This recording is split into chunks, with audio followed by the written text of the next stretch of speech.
hacia la derecha. Bukayo, Saka. Levanta la cabeza el londinense. Pierna izquierda. Busca el centro. Se va cerrando. Gol, gol, gol, gol, gol, gol, gol. Kai Havertz para el primero del Arsenal. Mueve la pelota Havertz. Corre hacia la derecha. Abre para Saka. Levanta la cabeza. 1 contra 1. Busca el disparo. Bukayo Saka para el segundo. Bukayo Saka para callar las dudas y para intentar matar el partido con este segundo tanto. Arsenal 2, Wolverhampton 0.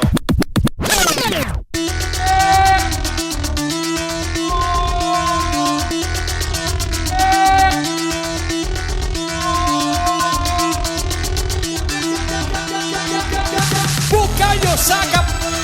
Bukayo Saka. Bukayo Saka. Kai Havertz. Kai Havertz.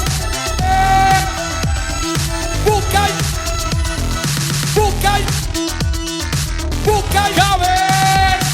This is Arsecast Extra. Hello and welcome to another Arsecast Extra, as always, with James from Gunnerblog. James, a very first goodly morning of the season to you. Yes, that's what we want. You can have a goodly morning in pre-season, but it doesn't hit the same as an in-season goodly morning. Exactly. It's not a good start to the season for that guy who hates goodly mornings, but for the rest of us, spot on, I say. Let's hope for another year of anguish for that guy. He'd take it in the end, though, wouldn't he, I guess? You know, if it meant we won the league, won the Champions League, won the Cups, did the quadruple, I think he'd be able to put his disdain for that to one side. I hope so. I think it's Arsenal first, right? Hating goodly morning second. I think so. There's the tattoo. There's your next tattoo. Yeah, lovely. I can't remember. We're quite high up the Premier League table last time I checked. The old alphabetical order is doing us a few favours. Second. We're already in second. We're already in second. Who's first? Brighton, actually. All right, okay. Oh, yeah, they won 3-0. Yeah, they won 3-0. Actually, oh, yeah, so it's nothing to do with being high in the alphabet. They are genuinely top of their own merits. Mm-hmm. Liverpool third, Man City fourth. The table's taking shape early on, guys. Yeah, that old thing. You can't really tell until October. No, this is it now. This is it. This is your top four. You know, the positions might change. Brighton going to surprise everybody being a top four team this season. So, yeah. Chelsea won outside the relegation places. This all feels very logical to me. Yeah, I'm happy for that. Like, I did not want to see Manchester City win, obviously, but I also feel like Chelsea deserve to lose every game they ever play. Yeah, so I hope every single week, the 38 weeks of fixtures, a different squad player of theirs comes out and makes a statement about being omitted. I hope next week, Armando Broja or whoever it is comes forward and is like, this is a disgrace. They've generally got enough to sort of rotate that honour. David Datro Fofana, he could be the guy next week. Yeah.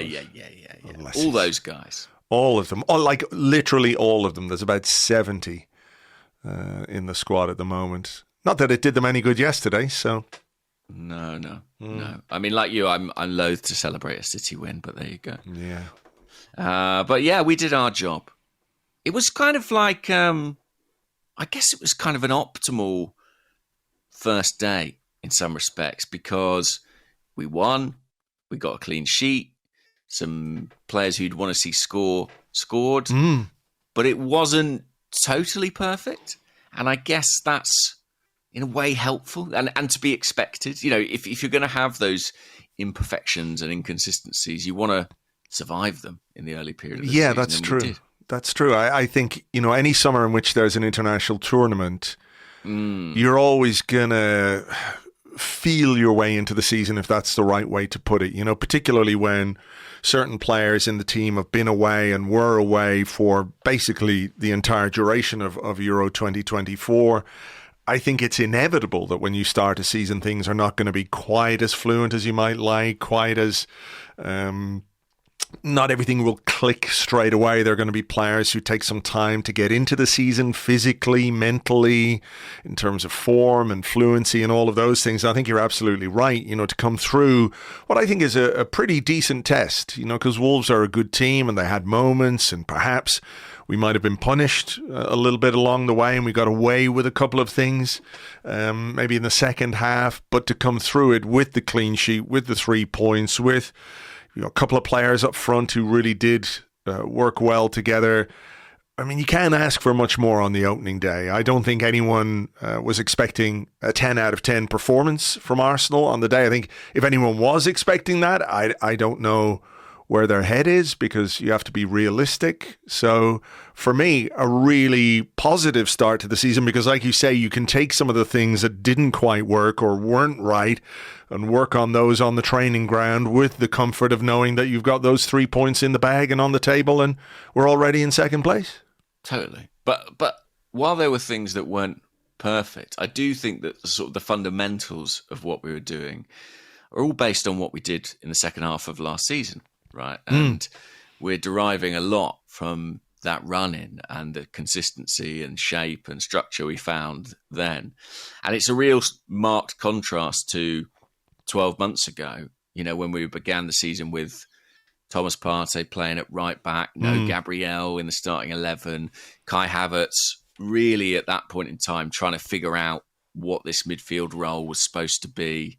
I feel like we're in a much more...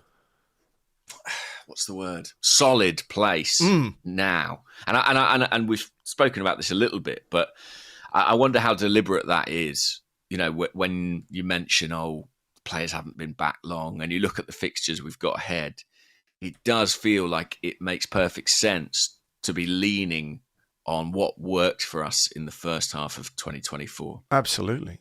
I mean, objectively, our form in the second half of last season was amazing, and it wasn't quite enough, as we know, but in the grand scheme of things, I think we won 16 out of 18, so we have the foundations, to go again this season and hopefully still augment the squad and, add to it and increase the quality and all those kinds of things. But there was no need, I don't think, over the course of this summer to reinvent the wheel in the way that there was in previous summers, where you could see that there were marked deficiencies or fairly glaring deficiencies within the squad that had to be addressed in the transfer market in order to improve, whereas I don't think that's the case this time around. No. And if anything, I'm hoping that will... give us a bit of a competitive advantage against some of the other sides we face in this start. Are they bedding in new players at a time when we're mostly, using relationships that have already been built over the course of a season? But yeah, it was great to get off to a winning start. What did you make of team selection? I saw your video, and I'm with you. I was a little bit surprised to see Gabriel Martinelli start on the left. My brother texted me during the week. He's going, will Martinelli start on Saturday? I'm, pretty anxious about my fantasy football team. And I said, nah, it'll be Trossard. Trust me on that. And, I picked Trossard in my fantasy football team. That's how confident I was. And shows what I know. Yeah. I think I just thought Trossard had a pretty, decent little pre-season, scored that lovely goal against Leverkusen. I thought Wolves, it's a team where we're going to have a lot of the ball. I think it'll suit Trossard's game. So I was genuinely really surprised to see Martinelli start. Not because Martinelli's not a good player, but speaking about, the relationships from last season, I just thought we would lean into that.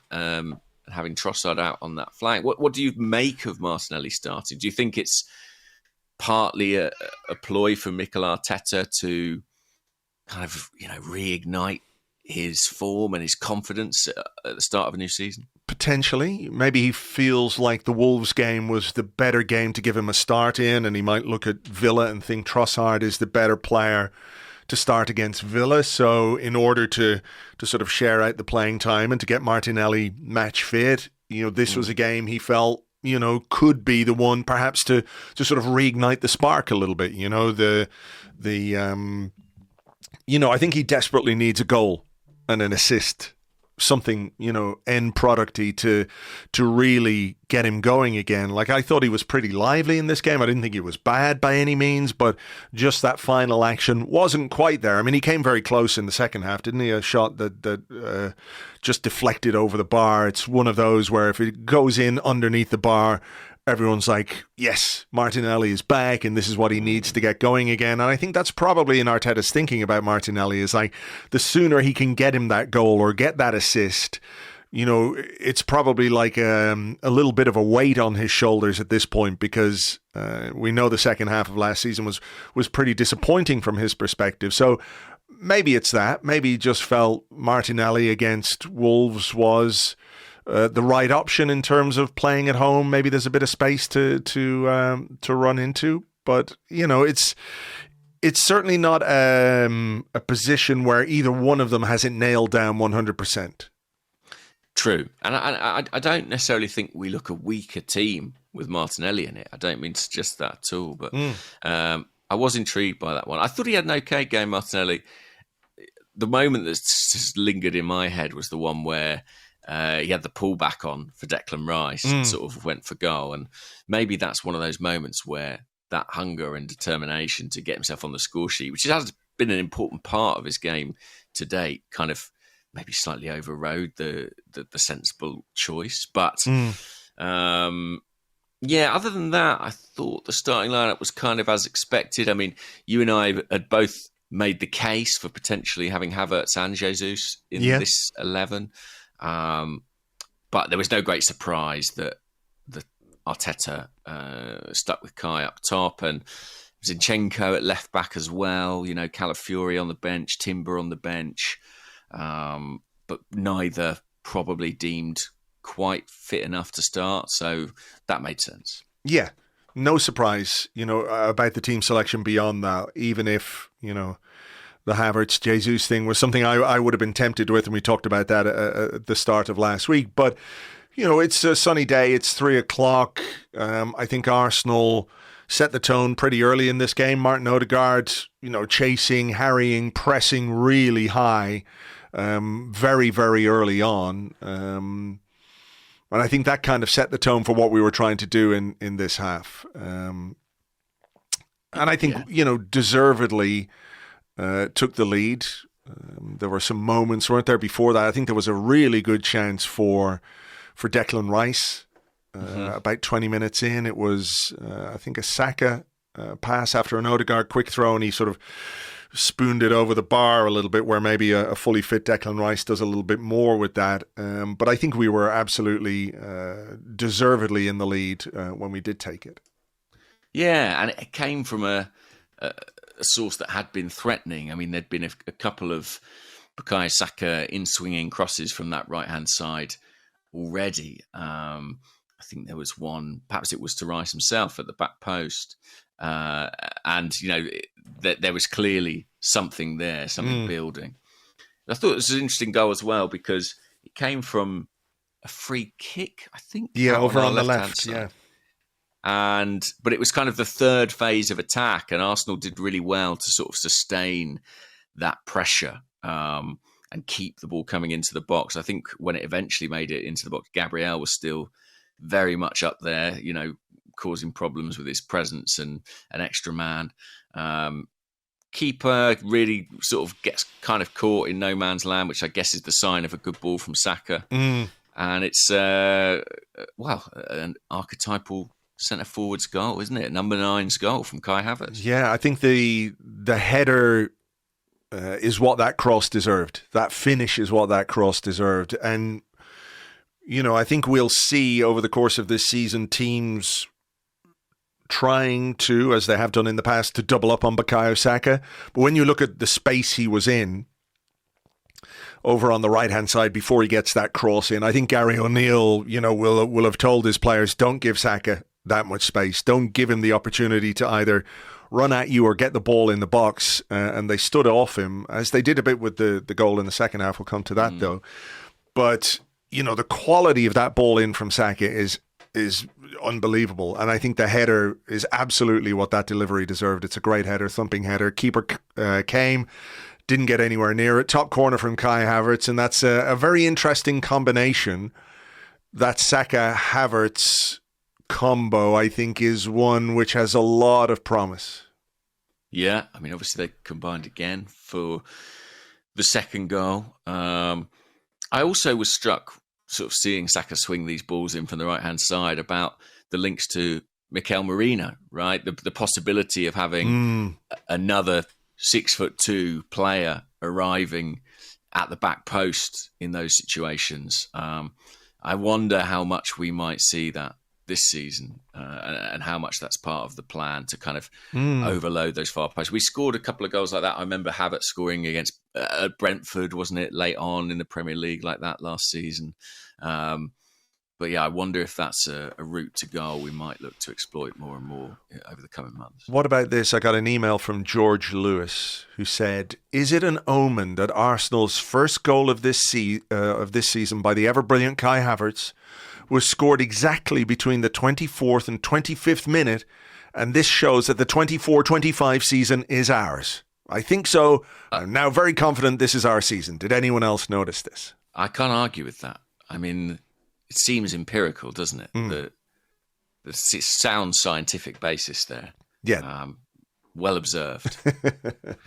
I listened. It was a great goal. And I think probably quite important to get Kai Havertz off the mark and up and running early on. I mean, that was very much not the story of his season last time out, you know? No. But I mean, you know, he's well settled now. I think it's a case that early season Havertz last year was kind of deer in the headlights a little bit. He didn't know quite where he was, quite what he was supposed to be doing, or who he was supposed to be doing it with. But over the course of the season, those relationships, not just with Saka, but with everybody else, really built very well. And obviously the move to play him at centre forward is something that paid off. So yeah, I wouldn't have been worried if Havertz didn't score in this game, but I do think, you know, it's very useful for us when there is a lot of chatter about centre forward and striker and adding to the forward line. You know, that two of our main forward players were the two guys who really stepped up and made the difference for us yesterday, or on Saturday rather. Did you think we might have had a penalty shortly after that? Yeah. Absolutely, I did. I know that there's this thing where they're looking at, you know, a higher threshold for giving penalties, although that didn't seem to apply in the or free kicks in the Brentford Palace game yesterday. That Eze goal disallowed for nonsense. But yeah, I thought that Saka was 100% clipped. It was a clumsy challenge. And I think it's the fact that he tried to ride the challenge a little bit, didn't he? He tried to go back, and he'd beaten the defender. He cut the ball back. The defender catches him. He tries to stay on his feet. When he can't, or realizes that he's not going to be able to get the ball, he goes over. I can sort of see why the referee might think, well, that's a secondary motion or whatever it is. But there's no question in my mind that the defender impedes him from getting back onto the ball on his left foot in a really, really dangerous position. This is Bukayo Saka we're talking about here. So I think that could easily have been a penalty. And we saw one in was it the West Ham game? It was even less than that, and there was a penalty awarded for that. So I think Saka's a bit unlucky there. I think certainly with this new threshold, if it had been given on the field, it wouldn't have been overturned. I agree. It's sort of about the way in which he goes down, I think, that kind of governs the referee's decision. I think if he goes down in one motion from the initial contact, it's probably given, isn't it? I think he's almost a victim of trying to stay on his feet, and the sort of going down in stages is what leads to it not being given. I think it's a close one. I think it's you know, it could go one way or the other, but fortunately it wasn't ultimately to matter. But had it finished differently, I think we would be probably talking about that a lot more today. Yeah, so I mean, we do have to talk about the fact that there were chances for Wolves. Some of that one big chance, you know, what was it, 10 minutes before half time? Yeah, I don't know if you want to call it early season rust, but we'd won the ball back. I think Zinchenko did very well, and then it was Havertz maybe just tried to overcomplicate things in midfield, lost it. And I think we saw, on the day, William Saliba, this was a performance where I think, he's feeling his way back into full fitness and sharpness. No question about it, having gone to the semi-finals in the Euros. And I think he is that kind of a player, isn't he, where it might just take him a game or two to get up to, his best rhythm. And once he's at that rhythm, he stays there and he's just unbelievable. But he wasn't there in the game on Saturday. What's the guy's name? Strand Larsen got the wrong side of him, I guess you would say. Very, very good header and a really, really good save from David Raya. Brilliant save. And one of those that every time it was shown on the replays would get a round of applause inside the Emirates Stadium. It's a funny thing with goalkeepers because that is where they truly win the hearts of the fans is through saves. They can do so much right, but nothing gets people off their feet like a save. It made me. I watched Gladiator the other night with Camille, and it's a great film. Actually, I think we watched it partly because the trailer for the sequel came out. We were like, we better remember what happens in the first one. They have a fight in the sand, basically. Yeah. But there's a great bit in it where, Russell Crowe, Maximus, has become a gladiator, and he's brilliant because he's like he's a general, so he understands combat. He's kind of incredibly efficient and able to kind of win these battles through pragmatism. And then Oliver Reed, who's like the ex-gladiator kind of manager of all the gladiators, has this scene with him where he says to him, win the crowd, Maximus, and you will win your freedom. And I thought it made me, when David Raya made that save, it made me think like Mikel taking him aside and be like, win the crowd, David. Because like he is this brilliantly efficient goalkeeper. Do you know what I mean? Like, yes, comes and gets crosses, never misplaces a pass, but it's all a little bit cold-blooded. But that save is a moment where I felt like he won the crowd. I know what you mean, because it's sort of like people like a mad goalkeeper, don't they? Like, yeah, they like the eccentricity of the goalkeeper at times, where the prosaic stuff, the meat and drink, catching crosses, being in the right position so you don't have to make spectacular saves, using the ball well, like it's a manager's dream, but it's not particularly exciting. The baying mob, don't get excited about that. No thumbs ups or thumbs downs for that. It's like, yeah, okay. Yeah, we want to see a guy throw himself across his goal. Do you know what I mean? Like, crash into a post. That's all we're there for, But in seriousness, I did think it was a really good save. And it is curious how goalkeepers are kind of defined by saves, because so much of their job is about preventing those moments. But I did feel like that was a great moment for him and a really important moment in the game. And you mentioned Saliba. I do think we did see the effects of players' participation in the Euros, and especially those who went maybe deeper in the competition. Yeah. I don't think Saliba was at his best. I don't think Declan Rice was at his best. I think this might even be a case that Bukayo Saka was not at his best. But I guess what's extraordinary about him is that even when he's not, he's capable of winning a football match on his own. Yes, we'll come back to that, I think, because that's a point worth exploring. But that other point you make about some of the players who were away and didn't quite play at their best. I mean, Declan Rice, I had a look at the stats this morning.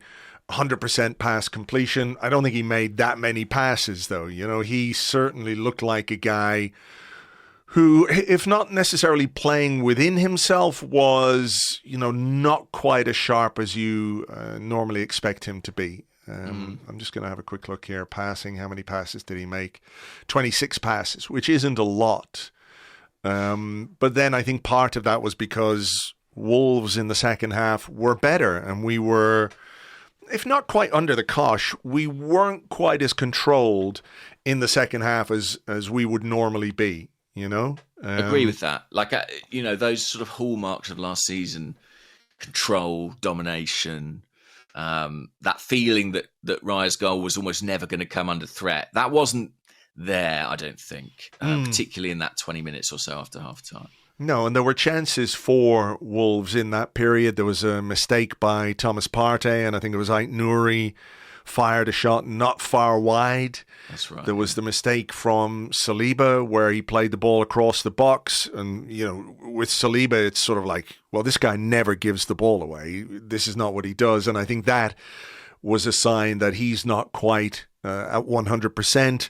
It was a chance for Matheus Cunha. I don't think he really made the most of that opportunity. Raya made a save, but I don't think it was a particularly difficult save to make, certainly not in comparison to the one that he made in the first half.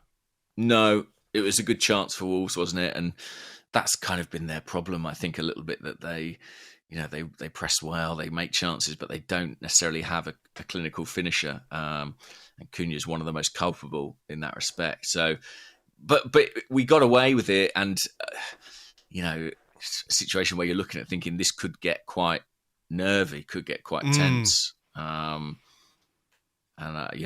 as I said, just very blessed that somebody stepped up and alleviated all of that. Yes, I mean, I have to say, I was looking at what was going on the pitch, and we've talked about Rice, we've talked about Saliba, and we've mentioned Saka, and I think it's obvious to me that he's not at 100%. He can't be. He's only had a little bit of a holiday, and he's straight back into the action, and we're asking a lot of him, and he was incredibly productive on a day where he was maybe at 70% of where he could actually be at, right? But I was looking at the pitch, and I was thinking, 1-0, wouldn't it be nice to have something to maybe take some of the burden off Bukayo Saka? If we had another player, another wide player, another attacking option. And look, Trossard and Jesus were on the bench at that point. So Arteta did have options, but I was also looking at the bench and looking at Eddie Nketiah and Reece Nelson. And maybe, Reece Nelson is the de facto the closest thing to Saka, if you like. Although I think, Jesus in the wide positions is really good, and Trossard can play there too. But if you're looking at the bench and thinking, what have I got as a right winger, an established right winger? And I'm looking at Reece Nelson, and with all due respect to him, thinking, I wish we had something else. Because I saw Saka, and I saw a guy who was working hard, but who's obviously been affected by the summer.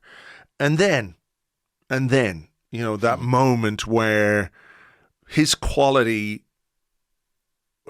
I mean, how do you even start to talk about what he did in this game with a goal, with an assist, on the basis of what he's gone through during the summer, physically, mentally? England lost that final. That's got to be a burden as well. That's got to be something that sort of affects you in some way. And I think the top pros obviously can compartmentalize that and go again at club level, but it is something that can hurt players and affect them in terms of their own confidence. But he steps up and does that. Again, maybe Wolves aren't quite where they should be defensively. They can look at that and think we should have closed him down. Mm-hmm. But it's one thing knowing what Bukayo Saka wants to do. It's another thing to stop him doing it. And the finish was amazing, and it's 2-0, and the game is pretty much safe at that point. Mikel Arteta makes a change. I think he brought Trossard on for Saka. But one game, one goal, one assist. I know you talked about this, or you wrote about this in The Athletic, but I thought the exact same thing myself when this game was over. If this is what he can do in that context, when we do get him 100%, or when we do see him at his sharpest, I think his numbers could be incredible this season. Yeah, I agree.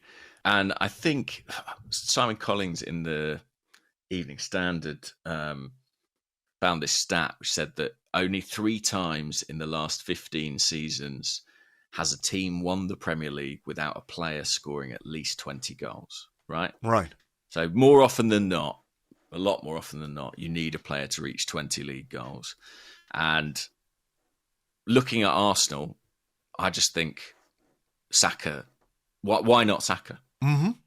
He absolutely has that potential. Bear in mind, he takes penalties as well. If you look at his last 3 seasons, he's gone from 11 goals to 14 goals to 16 goals. And it just feels like he's on the cusp of maybe reaching a new level. I saw some quotes from Martin Odegaard as well, talking about Saka and how much he's improved, and he thinks there could yet be more to come from him. He turns 23, I think it's next month, so he's really coming into his prime years at this point in time. And just the confidence and the emphasis with which he dispatched that shot, I couldn't help but think, that the Star Boy's going supernova. Yeah, maybe stratospheric. So. Yeah, I mean, it did feel like right, let me just put this game to bed. I'm going to fucking twat this one in. It's going to be 2-0. I'm probably going to come off then. And he did come off, and he came off to rapturous applause. It was a half lap of honour, because he came off on the right-hand side and went all the way around the North Bank. But did you see the connection between him and the fans? Which I think, did you watch Chelsea Man City? I didn't. So there was a moment, it was when Raya got taken off and had to do the exact same thing. And he just trudged around the pitch, and nobody in that stadium was giving him any applause. And of course, context is different. He hadn't just scored a goal. Chelsea were losing. Bukayo Saka hadn't spent the summer singing a little song about how Erling Haaland was afraid of him, only for Erling Haaland to bounce off him and score within about 20 minutes. Yeah, exactly that. But I just thought there was something so... the juxtaposition of those two things, that relationship Saka has with our fans and the fans have with Saka versus, whatever the hell's going on at Chelsea. And like I said, may they be doomed for all eternity as far as I'm concerned. It's a tiny thing as well, but a couple of little things. When Saka went off, at the time he went off, Ait Nouri, who'd been playing as left back for Wolves, was down receiving treatment. I think it was just for cramp, but it might have been twisted blood, honestly, the way that Saka had played against him all afternoon. And when Saka got back to the dugout, Mikel Arteta was engrossed in the game and, sort of on his haunches or trying to talk to someone on the edge of, or probably outside his technical area. And I just found it interesting. Saka, he'd walked away around the whole pitch. He'd had the applause off the fans. And he glanced up, saw Arteta was busy, and just went and sat and took his place on the bench. And I just thought, I thought it showed real kind of maturity in a way. It's like, I don't even need to get a high five at this point in time. Yeah. I know what I've done. I know how good I am. He knows what I've done. And it's job done. Yeah. He knows what I've done. Exactly. There was no kind of performative... celebration about it. It's just job done, sit down, on to the next one. Yeah, I mean, he's extraordinary. He really is, and we're blessed, and to have him in our team, and for him to be able to produce like that on that day. That's the difference between maybe another little error at the back, or a moment where Wolves have some joy, and instead of a 1-0 it's a 1-1, and everyone's having a much less happy day on the opening day of the season. And, I back him all the way to score goals and assists throughout this season. I think he's amazing. He really is. What else? It's rare that a goal kills a game quite so palpably. Yeah, but everyone knew it. Everyone knew it. Wolves knew it. Yeah. Arsenal knew it. The fans knew it. Everybody knew it. The Wolves players knew it. That was that. That was it. It was gone, and it's such an emphatic finish to do that, It was poof, bursting the air out of a balloon from a Wolves perspective, I guess. Absolutely. I mean, I guess what else? We should probably talk about the choke slam. Yes, we should. Well, there's a couple of incidents, to be honest, that are worthy of our attention. There's obviously the sort of throttle chokehold, which I can't really understand why that's not a red card. I have to be honest. I just have no idea. Me either. I can't. Literally, the more you see it, the more it's obvious. First, if those players are upright, yeah, if they're stood up, I think he's getting a lengthy ban, probably. It's so absurd. If two players are stood up, I think that hand only really has to sort of brush the guy's neck, and it's probably a red card. Well, I mean, Granit Xhaka got one against Burnley, was it a couple of years ago? And it was like the mildest grab, if you could even call it that. Tweaking of the nose. Exactly. It was just nothing. And then this, like when I saw it first, I was like, no way did I just see that. No way. I must have, like he's obviously slipped or something, but it's deliberate. You can see it. If you watch it again, you can see it's absolutely deliberate. Look, the two of them are grappling, right? There's no, it's not like Havertz is 100% the innocent party in here, because the two of them had a beef that was going on all the way through that second half. More than once they came together, but two players can grapple. It doesn't give one player the right to slam his, like it's like the Iron Claw, except on his neck.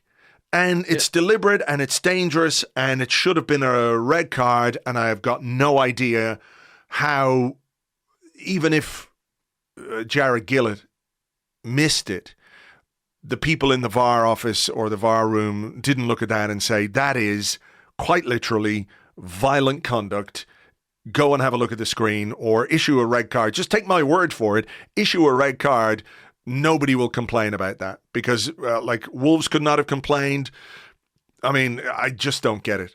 Don't get it. No. Very strange. I mean, he's literally using his body weight for leverage to choke a guy out. It belongs in the UFC or something. But there you go. And then there was another incident with Gabriel Jesus where so they touched his bum. I mean, there's no other way to say it. He grabbed his bum. He absolutely grabbed his bum. And I think, again, it was really, I found that really weird, because, look, Jesus was being annoying, right? Deliberately being annoying. He was standing in the way of Wolves taking a free kick. I can understand why Mosquera would like to move Gabriel Jesus out of the way so Wolves can get on with the game and try and get a goal. I get that, 100%. But, grab him by the shirt, pull him by the arm. Don't grab him by the arse. That is really weird. And of course, Jesus is the one who gets booked. Like, how Mosquera went through this game without a booking is unbelievable. Yeah, it's crazy. I mean, this one's interesting. I mean, I've seen some people get very serious about this one and saying, is it assault of some kind, or certainly infringement of his kind of personal space. And I do understand that. I think all sorts of things go on in sport that slightly change the parameters, but I just think collectively within the picture, it's hard to see how he got away without any sort of censure. Yeah. It was just really, it was wrong and weird what he did. Yeah, yeah, very much so. No other way to say it, but he did, and I don't know if that is going to give us an insight into how the game is going to be officiated throughout this season. But I don't suppose it should be any surprise to anybody that the sort of bizarre elements of the officiating in PGMOL are, front and center yet again very early on in the season.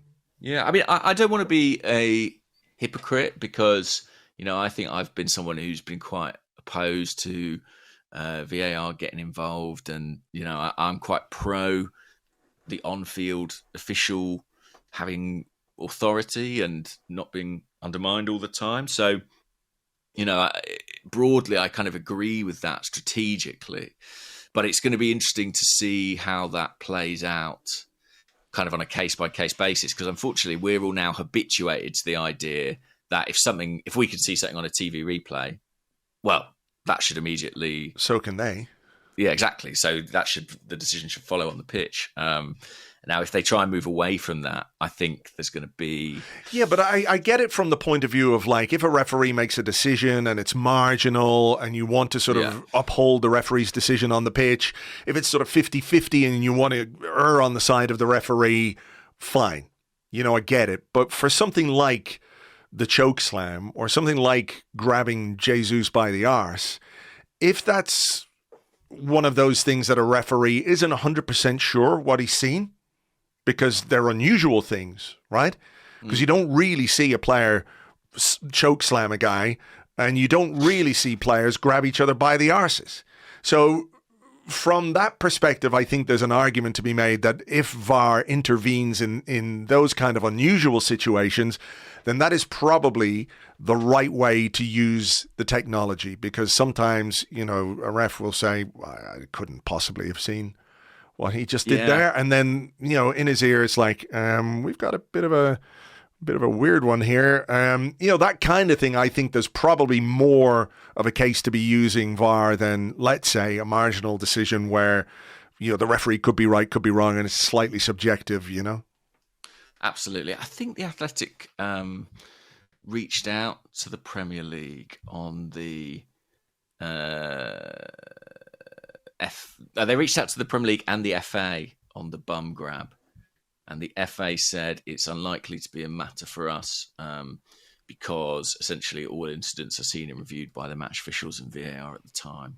So I don't think these incidents will go anywhere. Do you know what I mean? I don't expect any developments on that. I don't think, it's the sort of thing that necessarily requires retrospective punishment. I guess the frustration is that on the day, because that incident with Mosquera and Havertz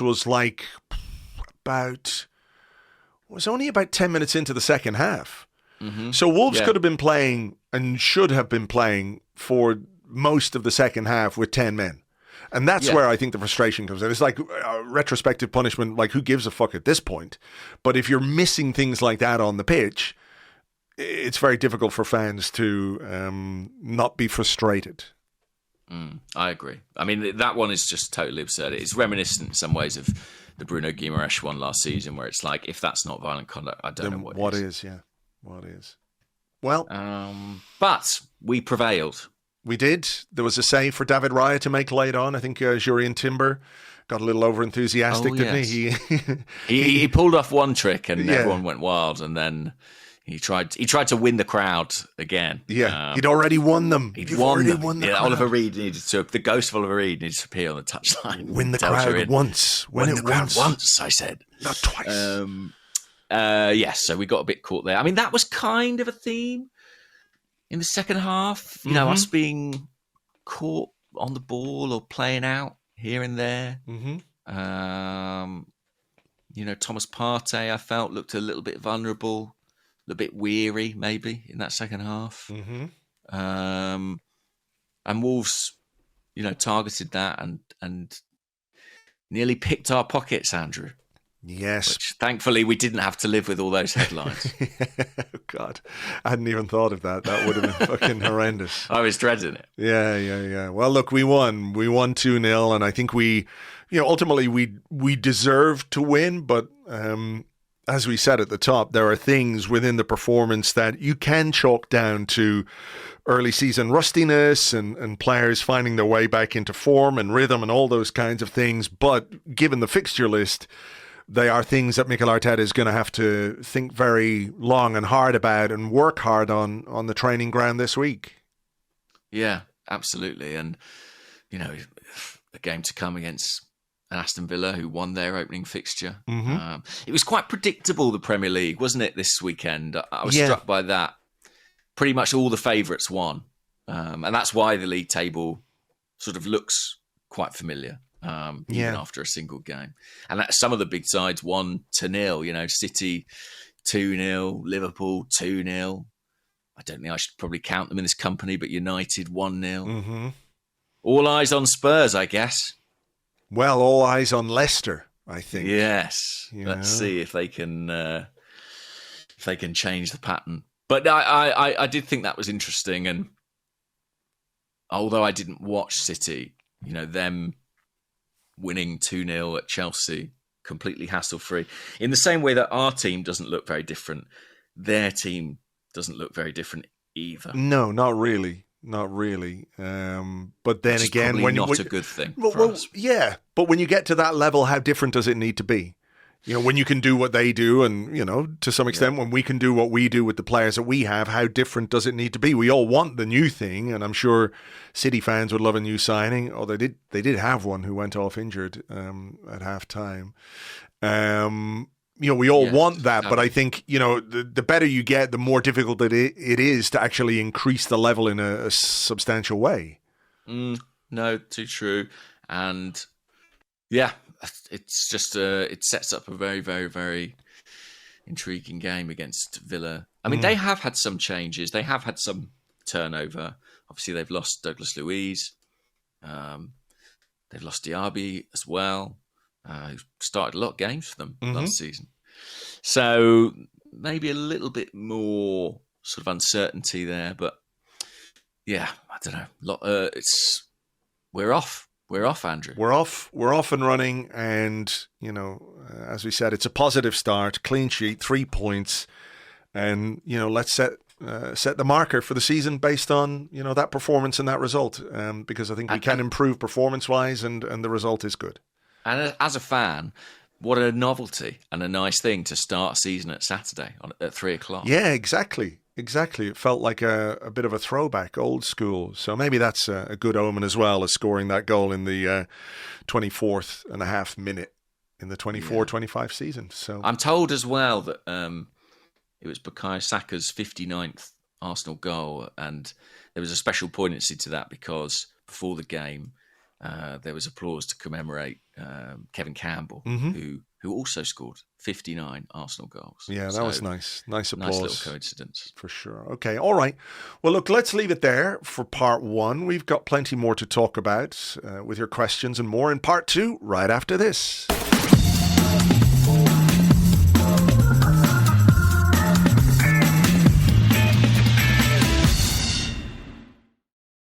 Welcome back to the Arsecast Extra. This is part 2 of the show where we answer the questions that you sent to us on Threads at Gunnerblog and at Arseblog, also on the Arseblog Discord chat server, which you get access to if you are an Arseblog member on Patreon. By the way, James, I just want to say that even though we are now both blue tick wankers on Twitter, that appears to have been a gift bestowed to us without paying for it. We did not pay for blue ticks. I certainly would not pay for a blue tick on Twitter.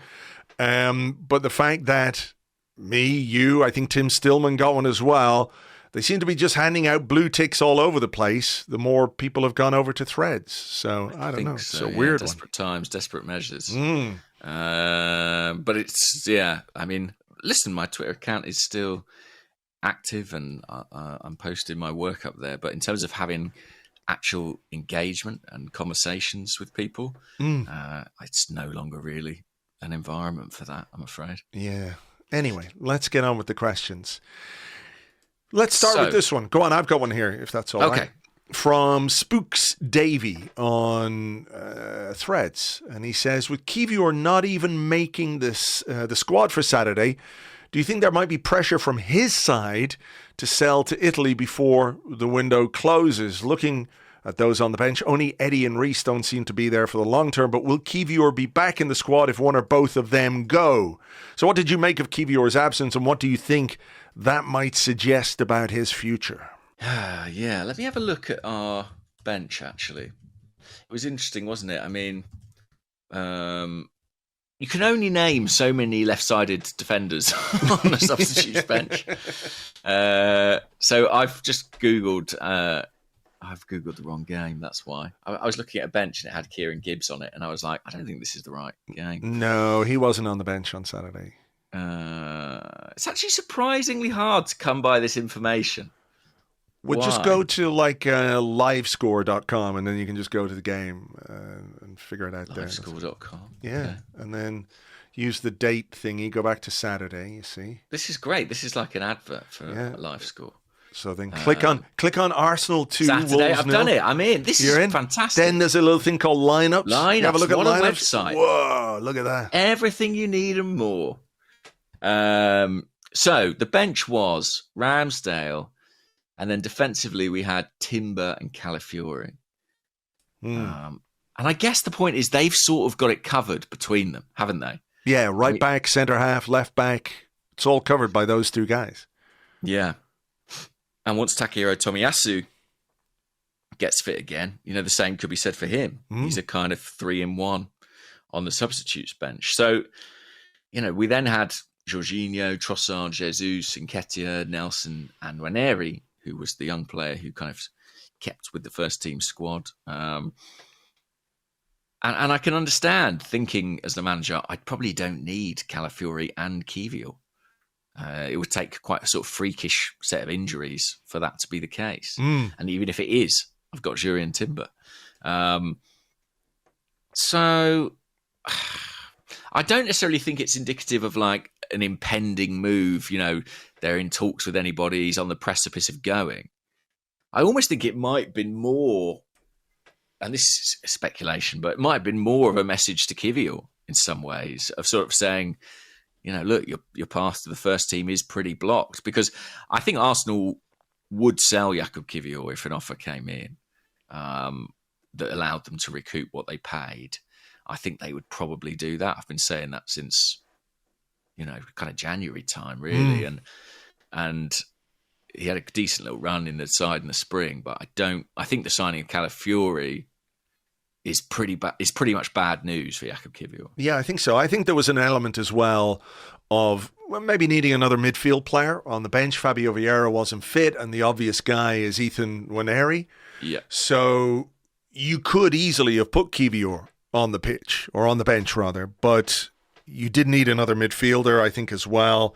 If we're talking about pathways and we're talking about, you know, building for the future, you know, having Nwaneri involved on the first match day of the new season, I think there's something in that as well. Definitely. If I were Kiwior, though, I think I would be talking to my agents, certainly, about, you know, what lies ahead. I think he's good enough to be playing regularly somewhere, and maybe even good enough to be playing somewhere regularly in the Premier League, if that's what he wants. But obviously he spent time in Italy. There have been, you know, for about a year now, haven't there, all these stories and rumours about Italian clubs being interested in him, and whether those come from the Kiwior camp or whether they're coming from, you know, those clubs that are involved. I'm not 100%, but I don't really think there's that much smoke without some kind of fire. So I wouldn't at all be surprised if Kiwior were to go by the end of the window. I don't think they're coming from his end, because I think he's actually been very happy at Arsenal for the most part, you know, especially with the way the end of last season went. I think it's probably just a case of Italian clubs doing what Italian clubs do and trying to conduct their transfer business via Twitter sometimes. But I think, I think he's a good buy for somebody, isn't he? He's 24, established internationals, played in a World Cup, played in the Euros, played in the Champions League with Arsenal. He's played in, I think, 3 different countries already. I think he's a good buy for somebody, and I think that's kind of how Arsenal see it as well. You know, I think they probably know they've got a defender too many, they're a defender too light, too heavy rather, and I think they look at it and say, well, Tomiyasu is injured. What sort of market is there? You know, I think there's serious doubt over whether Kieran Tierney goes before the end of the window because he's not fit. I don't think he'd get through a medical at this point in time. And so I think Kiwior would be the one they would earmark as a possible departure. So that might be a situation to watch in the coming week or so. Interesting as well, like, you know, we spoke a lot about Miles Lewis-Skelly in pre-season, and I was struck on Friday he played with the under-21s, but I think he played at left-back again, which is quite unusual. You know, generally he's been in midfield for them. So that makes you think maybe it's more of a long-term thing, him playing that role. And if you're talking about pathways and routes to the first team, that's one of the most congested areas of the pitch. So if they have any hope, really, of him having first team involvement anytime soon, I think someone has to go. Yes, he seems the likely candidate from that list. Yeah, but, you know, we shall see. I mean, a similar question in some respects about the same part of the pitch. Tanner Osman asked on Threads, was with Timber replacing Zinchenko ahead of Calafiori at the weekend, who do you think will start at left back versus Villa?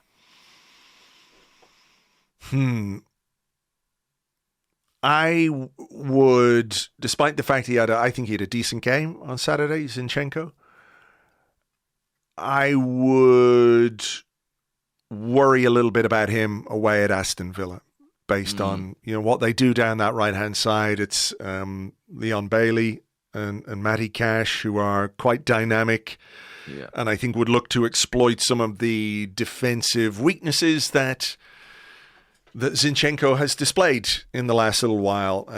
Maybe he'll have a good game. It's not like every single game Zinchenko has played at left back has been a disaster for us by any means. I think sometimes we forget we made real progress as a team with Zinchenko at left back. But people remember what's freshest, I guess. And there were just too many occasions last season where he was caught out. I think it's a balancing thing or a balancing act for Mikel Arteta, because Timber has been out a long time. He had an ACL. He has played a bit in pre-season. He then had a bit of a foot problem. My feeling, like, if Timber had played all the way through pre-season, I'd have been like, yeah, he's going to start at left back, maybe against Wolves, but definitely against Aston Villa. It's about how ready I think Arteta thinks he is to do that. I would be inclined to go with him over Zinchenko, either him or Calafiori over Zinchenko. But I get the sense that they are really trying to ease Calafiori into action without putting too much pressure on him, too much of a burden on him. There might be things for him to learn tactically about that position, that role, that they don't want to ask too much too soon from him. So Timber seems the most obvious option there for me. So I would be inclined to go with Timber, assuming his fitness is all right and they view him as capable of doing 90 minutes. I think that's the other interesting aspect of it, because if you do need to make a change at left back, do you put Zinchenko on for the last 20 minutes? I'm not sure Zinchenko is that kind of a player, is he? He's not really a closer. Maybe Calafiori is ready if for you're chasing it. Yeah. Yeah. But yeah, I'm sort of with you. I would go Timber. If he has a good week in training, I would go Timber.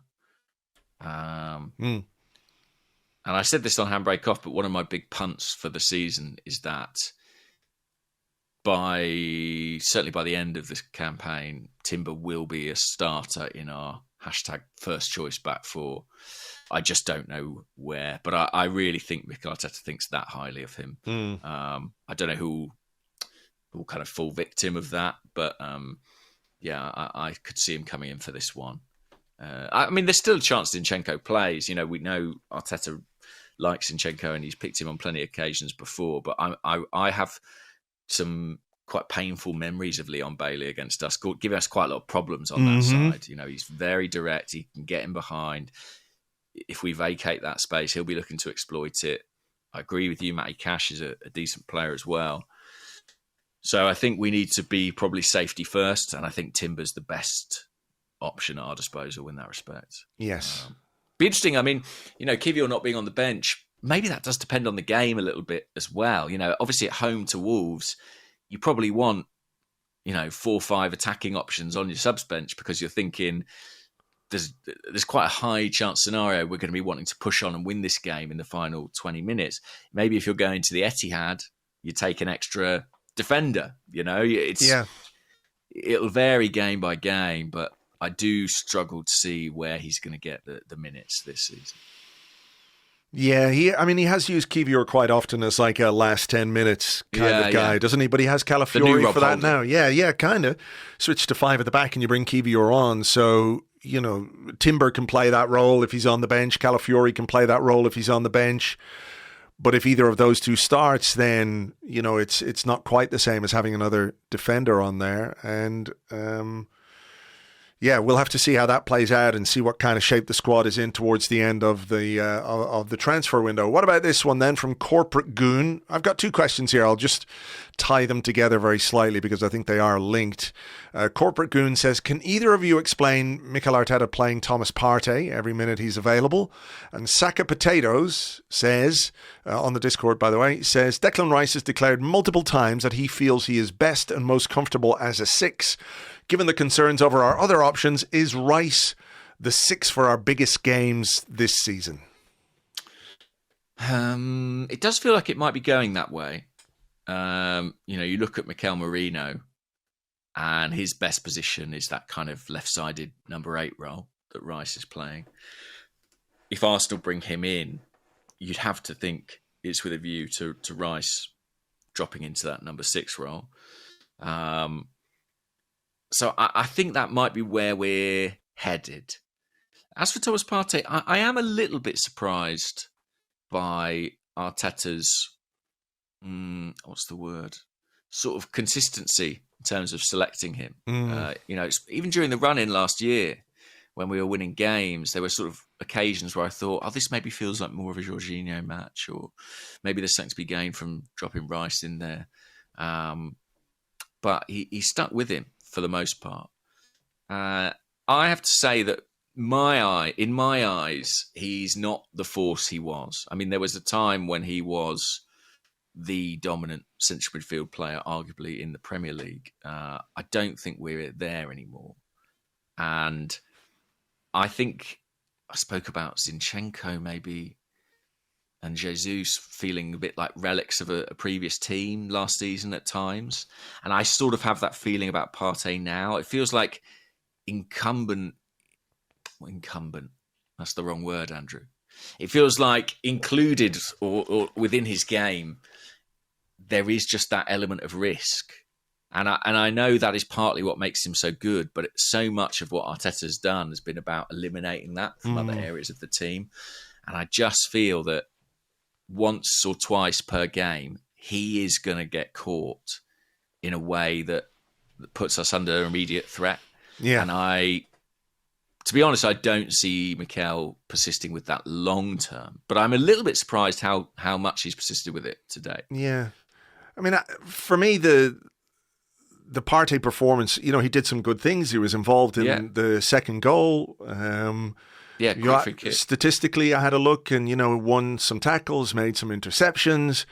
But then, stats don't tell you the full story, as we know, and you've got to use your eyes. And my eyes see a player who is physically not where he used to be, nowhere near.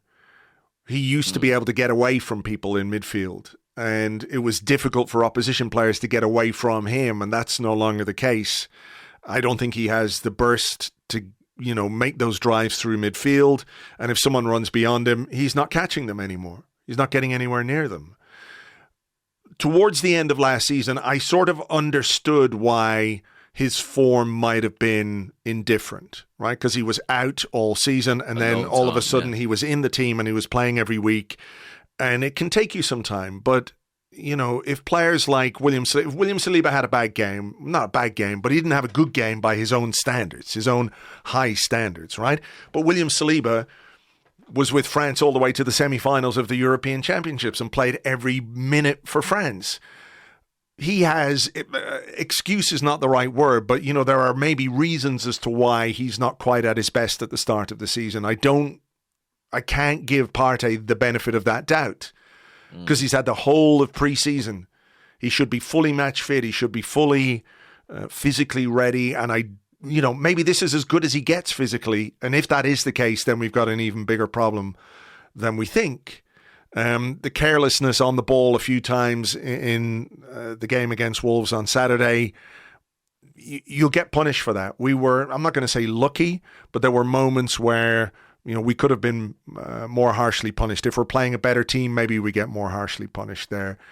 I'm with you. I think the arrival of Mikel Merino suggests to me anyway that there's going to be a reconfiguration in terms of the midfield. I think Rice will play deeper. Merino is, he's not a 6. He is basically a left 8, with attributes that I think you referenced in the first half, where maybe he could provide some more attacking threat, but he's also somebody who wins a lot of duels, wins a lot of aerial duels, can bring something to midfield in that position that allows Rice to play in the position that he, by his own admission, feels most comfortable in. So in the meantime, maybe Arteta thinks Partey is the best guy to do the job that he wants to do. But, from what I'm seeing, what we've seen throughout preseason, by the way, I think his form has been indifferent in preseason too.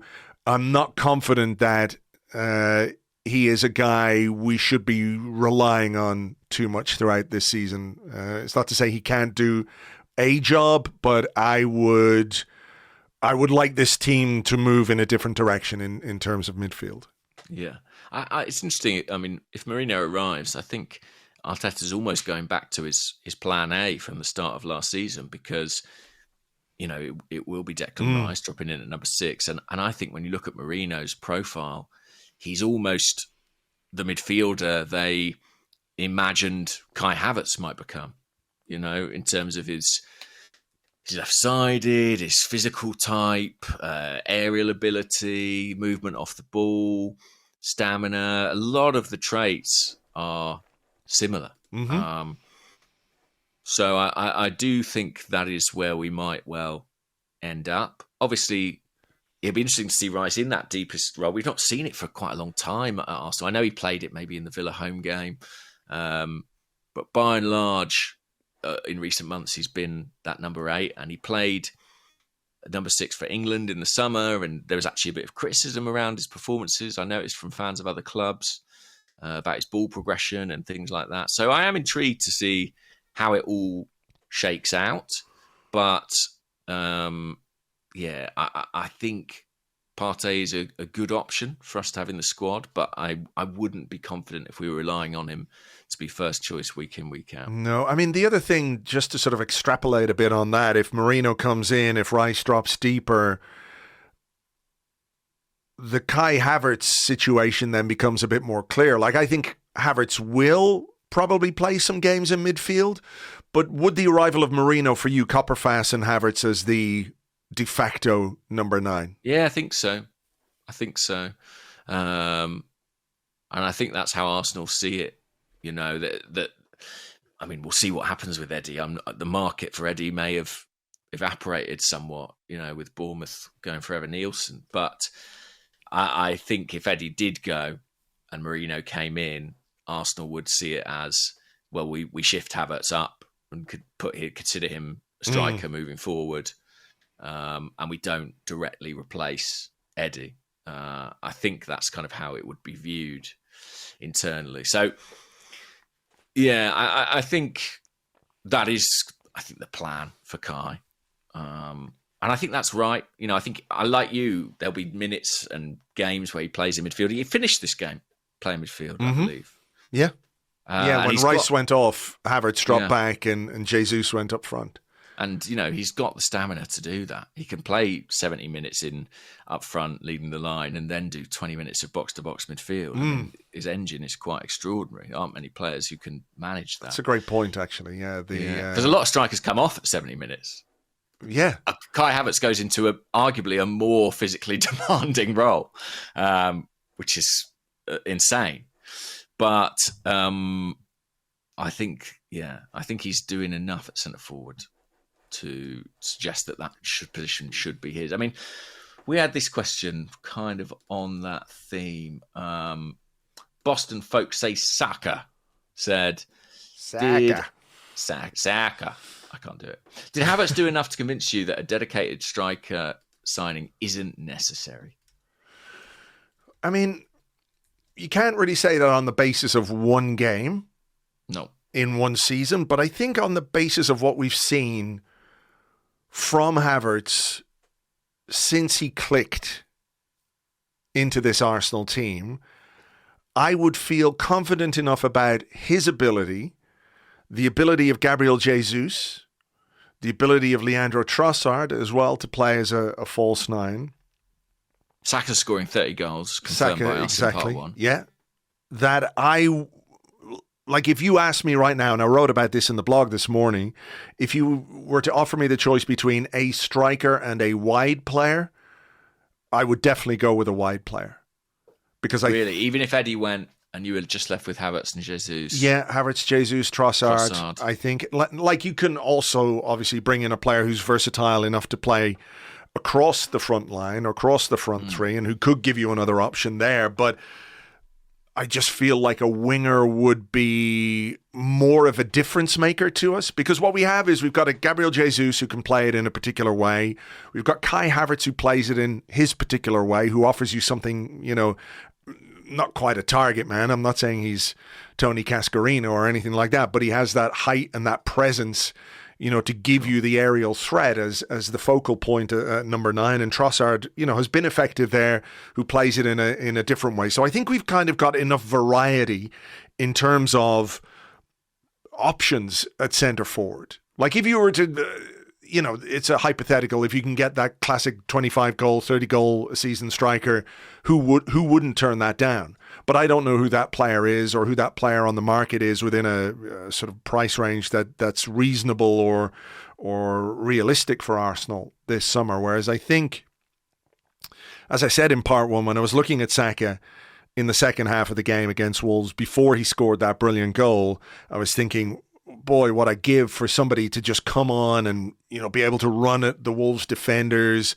who's maybe got a bit of pace, who's, got something a little bit different from what we already have in the wide position. So I know not everyone will like that. I know there is a big clamour for a striker, but I feel like with the players we have, we're pretty well covered at 9, whereas I think we're maybe missing something left and right, and that will be the thing that I'd go for.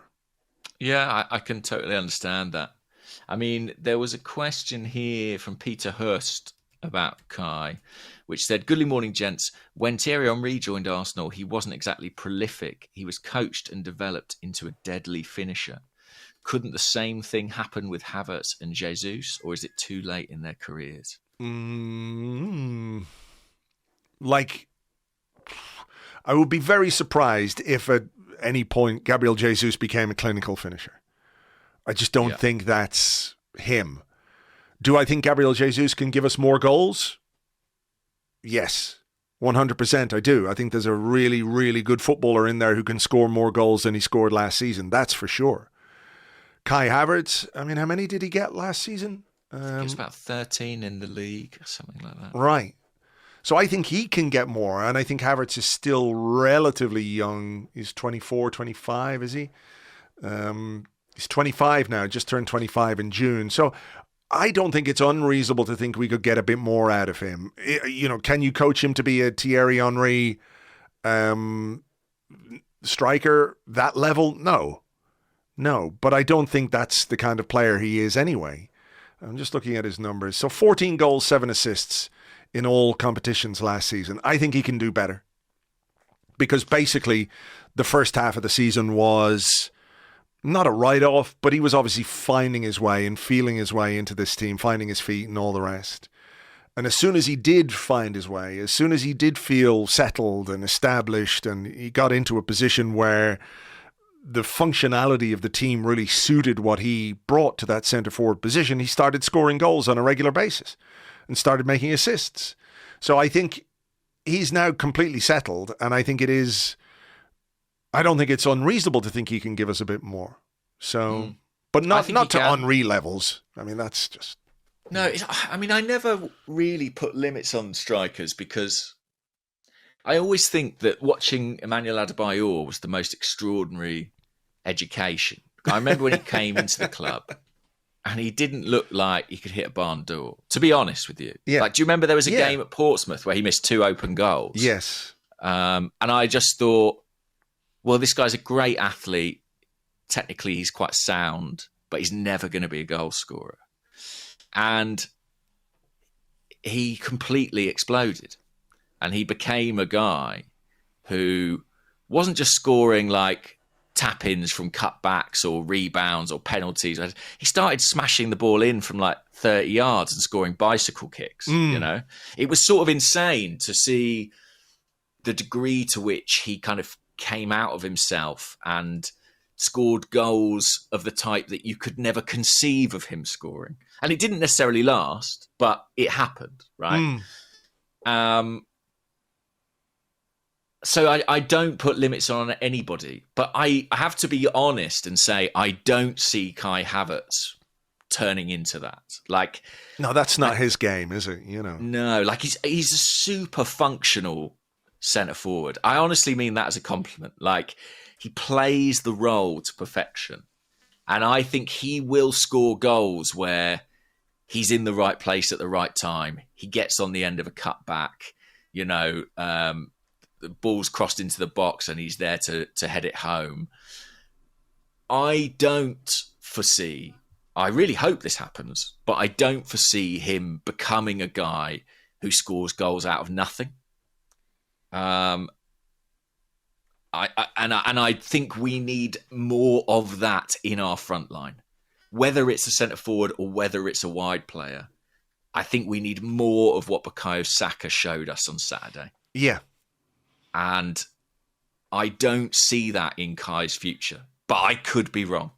And I hope I am wrong. It doesn't mean he won't be a very good centre forward for us this season. I just think we need that X factor. We need that bit of that sort of sprinkling of magic dust on the attack somewhere. I agree with you. I think the thing about Havertz is he will score 2 goals in a game, and there might be a moment where he goes through on goal and falls over. That is just part of who he is as well. There's a sort of unpredictable element to what he does. But I think, part of what I'm sure they'll be working on is making him more efficient in those moments, because there was a great chance for him in the second half, wasn't it? Where was that the one off his right foot? Yeah, Martinelli played it, and you could see what he was trying to do. He was trying to, curl it with the inside of his foot, but got it completely wrong. And again, I know it's his wrong foot, but it's a bad miss. So I think moments like that are where they will try and improve Havertz's efficiency. Yeah. I'm just saying that for all his positive qualities, I'm not sure he'll ever be the guy who, in that position, just rolls it out of his foot and bends it in the far top corner. And listen, who is, right? Who is that guy? It's not easy. It's special quality I'm talking about there. But that's what that's what the Mo Salahs and the Erling Haalands and the very, very top players have. And maybe Bukayo Saka is becoming one of those guys. Maybe so. Maybe he's the Stardust, but I understand why we might just want a bit more of that. Yeah. What about this one from Mark Bambi on Threads? He says, all the talk is Tony heading to a Saudi club. Is there any chance we could swoop in for him? And he also asks, with Raheem Sterling similarly on the market, do you think Arteta will move for his prodigal son, can play both wings and played as a striker? And on the Discord as well, D Park, he said, would you take Sterling? He's worked with Arteta in the past, could come for cheap with good backup on either wing.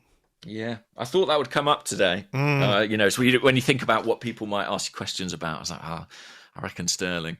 Tony, it does seem, is headed for Saudi, which... I'm surprised by that. It's a turn up for the books, isn't it? But does it make you wonder maybe about the financial package that he expected to leave Brentford? Maybe. I mean, it might be down to what Brentford are looking for. I think as well, it might just say something about Premier League clubs being wary of Ivan Toney himself to an extent, because of the history and, the ban. Well, also, he's not played any football really for quite a long time. He's not played a great deal of Premier League football in the last couple of years. I was surprised Man United didn't go in for him. It feels to me like the kind of signing that they would make. It also felt like quite a Tottenham signing, but they obviously went for Solanke. I think that's a better bet, I have to say. I mean, if you are, that's probably a bad choice of words from me there. I know what you mean. But Solanke's, is he younger? Yeah, he's 26. And I think what he did at Bournemouth last season was really impressive. I mean, hopefully he'll be rubbish. Hopefully he's the new Roberto Soldado. But I think that's a decent pickup from Spurs. If you had to pick between one of the two, it would have been Solanke, as somebody who gives you future-proofs your squad to a certain extent, because Tony's, 28? Going to be 29. Until then, of course, remains. But I know what you mean. 28. Like, it's slightly surprising a Premier League club hasn't gone in for him. I think Brentford's demands, have dropped considerably because of his contract situation. I think in January we're talking about 80 million. I doubt he'd cost half that at this point in time. But all I can say on Arsenal is that Mikel Arteta's probably had every opportunity to sign Ivan Toney. Do you know what I mean? Like, if he wanted Ivan Toney, he probably could have had Ivan Toney. And he hasn't. And we can only assume he's got his reasons. Yeah. Sterling, I mean, look, Raheem Sterling's not been brilliant at Chelsea at all. You know, he's kind of been in and out. He's had a couple of decent spells, but largely been inconsistent. There's sort of a reason that they want him out. Partly because I think the people running the club now view him as sort of a signing from the previous regime. Arteta obviously has a great relationship with the player and really likes the player. I don't think it's quite right for Arsenal.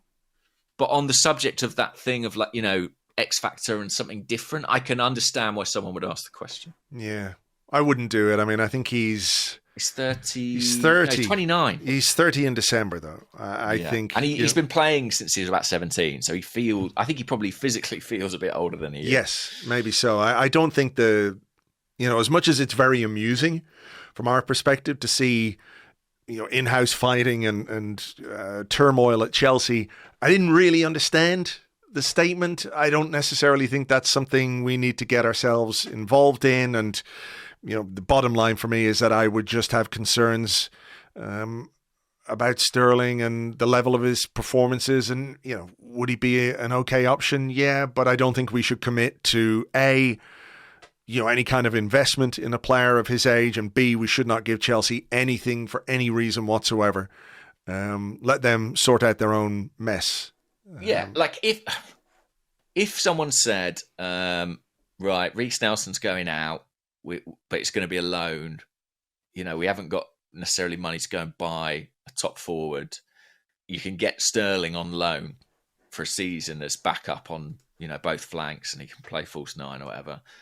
I would probably say I'd definitely rather have that than nothing. But I don't think we should be buying Raheem Sterling. No. And I'm not sure what his performance levels are like at the minute. I do think he's been really up and down, not just this season at Chelsea, but over the last 2 to 3 years of his career. He does feel like a guy who peaked quite early and maybe is sort of not going to recapture that. Yeah. And so much of his game, and what Arteta worked with him on was about that off-the-ball movement and that acceleration and, moving into space. If that starts to go, I don't know what you're left with necessarily. Exactly. A technically very good footballer who can produce, but someone who will struggle to make the difference in the big games that you might need someone like that to make the difference in. Yeah, so that's kind of it. I think it's probably a few years too late. But I'm intrigued to see where he ends up and what the hell Chelsea do. They've got about 45 players, haven't they? And hilariously, that's not an exaggeration. It's crazy. Yeah. I don't know what they're at. But I hope they go bankrupt. That's all I can say. Well, I think that's something we can all get on board with. Yeah. Sad for your brother, but, he's just going to have to. He'll be fine. He's going to have to live with it. Yeah, I'll welcome him into the fold. Come home. We can rehabilitate him. Yeah, we can rebuild him. Win the crowd. Win the crowd. What about this? From away, SHFX thread says, do you think Arteta not signing a new deal yet is partly to do with him trying to get some leverage with the board? Renew signings? No, I don't think it is either. I think it might give him a little bit of leverage as like a kind of byproduct, but I don't think it's strategic, if that makes any sense. No, I think it's just more a case that the optics are probably important here, and I suspect it's a case that once the transfer window is closed, that the focus then can be on the manager. Whereas if, you announce a manager extension before the end of the transfer window, like, I don't think it makes a big deal. I don't think it's, that big of a deal in the grand scheme of things. But I just think the way it might be perceived or viewed by some sections of the fan base when they would say, well, why aren't you concentrating on what we need? Why aren't you bringing in the players that we want to see augment this squad? Instead, you're trying to pull the wool over our eyes with something as annoying as a manager extension. rightly or wrongly, that's kind of the world that we live in. My strong suspicion is that pretty shortly after the window closes, they'll do the Arteta thing, and I'm not at all worried about it in that sense. And I don't think it's a case that Arteta is saying, right, no, and unless you give me what I want, I won't sign a new contract. I don't think that's it at all. Yeah. And it's literally the same people having to work on both things. And given that we're 10 days out from the end of the window, if their immediate focus is on that, I think that's pretty understandable.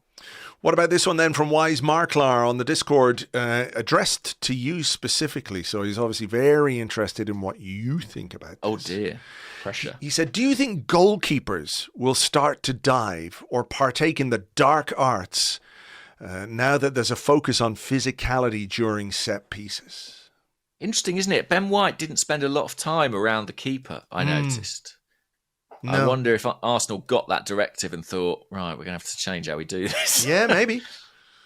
It would be very frustrating for Nico Yova and all of us, really, if we scored a great goal off a corner and it was ruled out because Ben White was holding the goalkeeper's hand again or something. Tickling his glove of love. The glove of love. I think, will they start to dive? I mean, they've always been quite protected, haven't they? And I suspect that will only continue. Yeah, maybe they will. Maybe they will. I wondered where that question was going when it was like, will goalkeepers start to dive? And I was like, they've been diving for years. Yeah, that's left, right, all over the place. Do you remember the Porto game last season where I think the Porto goalkeeper and Porto defenders, paid some close attention to what Arsenal did at set pieces, and whenever a corner came in, one of them would throw themselves to the ground. And I think that might be something that teams exploit. I think we saw it yesterday in that Brentford Palace game where... Well, with the Eze goal. I mean, what an absurd decision that was, and it was basically a defender threw himself to the ground. The referee blew his whistle immediately without giving it any thought whatsoever, just immediately blew his whistle because he's obviously been told about this directive. And we're denied, and Palace are denied potentially one of the goals of the season, albeit one that scored on the opening day, because it was an amazing piece of set piece brilliance from Eze. Yeah, I mean, I suppose to give the referee, something. I don't think he was expecting Eze to do what he did, and neither were any of us. So, but the timing of it is what kills it. If he had waited 5 seconds for that to play out before blowing his whistle, the goal would have stood. Imagine what that's like as a player. You get back to your dressing room and you've lost the game and you've scored an absolute wonder goal and it's been taken away from you. I'd say not good. Yeah, I'd say not good. That's my guess. Played really well, actually. And, my admiration for him is as strong as ever, although I suspect Mikel Merino's possible arrival would kill any chance of that happening. Yeah. Maybe we will see a bit of gamesmanship from goalies. But to give David Raya credit, that's not really something he engages in. I don't think we'll see it from him. I think he's got that kind of laser focus on plucking that ball out the sky. I don't think you can focus on the ball properly if you're considering diving, when there's a little bit of contact. Yeah. I think if you're doing that, you've kind of already admitted defeat. I don't want to see our keeper doing that. No. That's for sure. No. Actually, there was a moment in the Wolves game, wasn't there, where I think Jose Sa came and punched at his near post and one of his own players clattered him right into the post, and you could hear him scream and everything else, but he got up, didn't spend any time on the ground, and I'm guessing, that's probably something goalkeepers have in mind as well, that if you stay down, who was it? David De Gea who did that? Yes. Emile Smith-Rowe scored at Old Trafford. And everyone was like, you can't give the goal. It was like, well, why not? He just lay down. There was no foul. The ref didn't blow for a foul. That goal was given in the end, wasn't it? It was. It stood. And rightly so. We didn't win the game, but the goal stood. All right. Well, look, I think we had better leave it there for this particular episode. A good, positive way to kick off the new season. I think we can... a few kinks to iron out. A bit like the game itself. We can improve over the course of the season, I think. We'll do our best. A lot of work on the podcast training ground this week. Do join us a little bit later on over on Patreon, by the way. We'll be looking back at the first week of the Premier League. Myself and Phil Costa in the 30. You can join us at patreon.com/Arseblog. For now, though, take it easy, folks, and we will catch you on the next one. Bye-bye.